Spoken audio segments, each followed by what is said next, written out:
కొందరు దొంగలు చిత్ర విచిత్రమైన చోరీలు చేస్తుంటారు. వస్తువు విలువతో పని లేకుండా ఏదైనా దోచేస్తారు.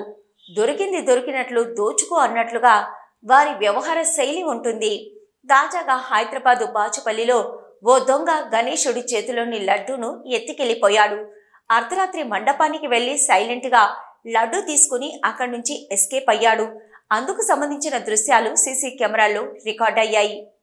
గణేష్ చతుర్థి ఉత్సవాలు దేశవ్యాప్తంగా వైభవంగా జరుగుతున్నాయి. మండపంలో కొలువుదీరిన గణనాథుడు భక్తుల నుంచి ఘనమైన పూజలు అందుకుంటున్నాడు. తెలుగు రాష్ట్రాల్లోనూ వాడవాడలా మండపాలు ఏర్పాటు చేసి గణపయ్యకు పూజలు చేస్తున్నారు. ఇక మన దగ్గర గణేశుడికి ఎంత ప్రాధాన్యత ఇస్తారో లంబోదరుడి చేతిలో లడ్డూ ప్రసాదానికి కూడా అంతే ప్రాధాన్యత ఉంటుంది.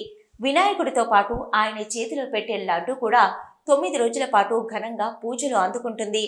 వినాయకుడిని చివరి రోజు తల్లి గంగమ్మ ఒడికి చేరిస్తే లడ్డూను మాత్రమే వేలం వేస్తారు. లడ్డూను దక్కించుకున్న వారిని మన దగ్గర అదృష్టవంతులుగా భావిస్తారు.